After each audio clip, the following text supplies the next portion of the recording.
पत्रकार बंधु का स्वागत करता हूं, धन्यवाद करता हूं। आज की प्रेस वार्ता गद्दी समुदाय की 6 वंचित उपजातियों को लेकर के रखी गई है।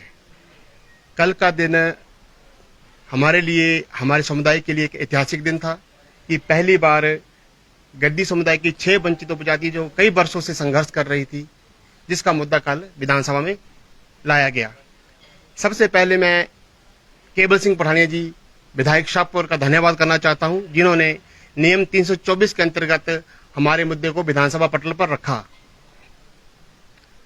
उन्होंने पुरजोर तरीके से इस बात को रखा कि ये जो वंचित 6 उपजातियां हैं, गद्दी समुदाय का अभिन्न अंग है, क्योंकि गद्दी कोई जाति नहीं है, एक समुदाय का नाम है जिसके अंतर्गत 13 उपजातियां आती हैं। ये जो 6 वंचित उपजातियां हैं, मैं उनके नाम लेना चाहूंगा।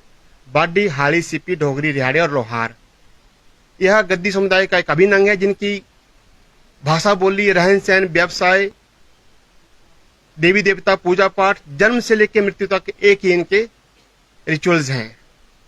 और इसके अलावा भी हमारे पास काफी साक्ष्य हैं, जैसे 1867 का रिवाइज सेटलमेंट रिकॉर्ड, जो इस बात की पुष्टि करता है कि गद्दी कोई जाति नहीं, समुदाय है जिसके अंतर्गत 13 उपजातियां आती हैं।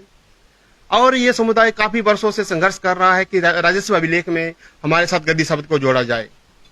जैसे कि पिछली सरकार में भी एक बार नहीं, 2 बार नहीं, 4 बार जो है जिला स्तर पर जिलाधीश के माध्यम से इसकी छानबीन करवाई गई है।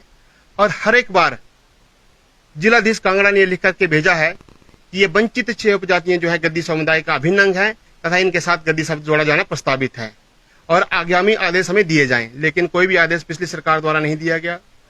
और उसके बाद जिला चंबा की भी डी साहब की एक रिपोर्ट जो है वो सरकार को गई है, जिसमें ये लिखा गया है कि यह जो वंचित 6 उपजातियां हैं, बहुता ये जिला कांगड़ा और जिला चंबा में पाई जाती हैं और इनका रहन सहन, खान पीन, व्यवसाय, शादी ब्याह, भाषा, बोली और सभी एक जैसा ही है। इनके साथ गद्दी शब्द को जोड़ा जाना उचित है।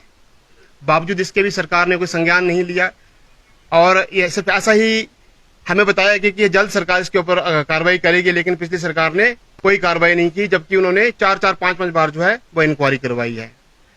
अभी यशस्वी मुख्यमंत्री श्री सुखविंदर सिंह सुक्खू साहब के साथ भी हमारा डेलीगेशन मिला था और जिन्होंने मई महीने में एक जांच कमेटी बिठाई।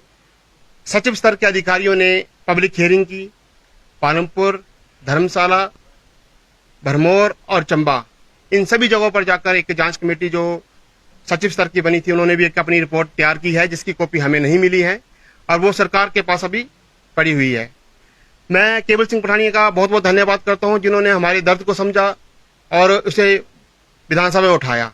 मैं धन्यवाद करता हूं बाली साहब का, जिन्होंने हर वक्त हमें अपनी सपोर्ट दी और उन्होंने हर वक्त ये कहा कि आपके साथ जो है न्याय होगा और मैं आपके साथ खड़ा हूं। मैं धन्यवाद करता हूं विधानसभा स्पीकर का, जिन्होंने हमारे मुद्दे को मंजूर किया और विधायक केवल सिंह पठानिया को समय दिया कि वो हमारे मुद्दे पर बात करें। मैं उन विधायकों का भी धन्यवाद करता हूं जिन्होंने हमें समर्थन दिया है। लेकिन इस पर मैं एक बात कहना चाहूंगा कि इतने सारे साक्ष्य होने के बावजूद भी सरकार हमारे इस बिल्कुल न्यायवादी कार्य को करने में विलंब कर रही है।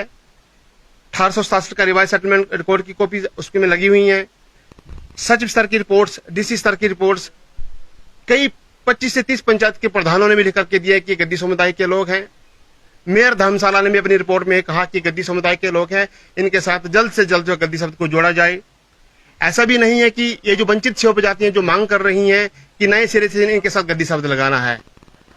पूर्णतः रूप से 20% लोगों के साथ पहले ही गद्दी शब्द जो है वो जुड़ा हुआ है और जिन लोगों के साथ गद्दी शब्द लिखने से छूट गया है, स्वाभाविक है कि पहले अनपढ़ता थी, गरीबी थी, साधन संपन्न लोग नहीं होते थे और बेसिकली हमारा ये जो समुदाय है पहाड़ों में भेड़ बकरियों का व्यवसाय करता था और वो पहाड़ों पर रहते थे। और जब भी बंदोबस्त हुए, राजस्व अधिकारी ने जब जातियां लिखी तो कईयों ने गद्दी शब्द लिखवा दी और कईयों ने गद्दी शब्द की उपजातियां लिखवा दी। ये एकमात्र लिपि की त्रुटि है जिसे दुरुस्त करना सरकार का दायित्व बनता है और मैं नहीं समझता कि इस काम को लंबित किया जाना चाहिए।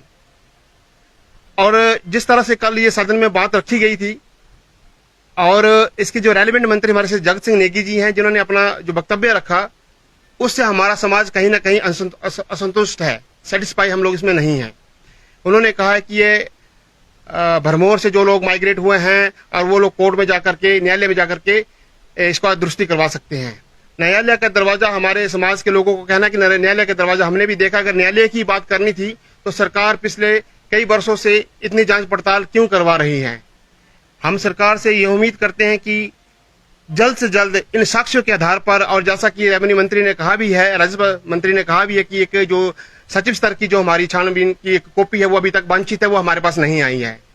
मैं उनसे गुजारिश करूंगा कृपया उस रिपोर्ट को आधार बनाया जाए और उस रिपोर्ट के अंदर जो भी रेलेवेंट प्रूफ साक्ष्य जो हमने पब्लिक हियरिंग के दौरान दिए हैं उन सबको आधार बना करके आप इस पर बात करें और इस पर निर्णय लें। मैं उम्मीद करता हूं कि बहुत जल्द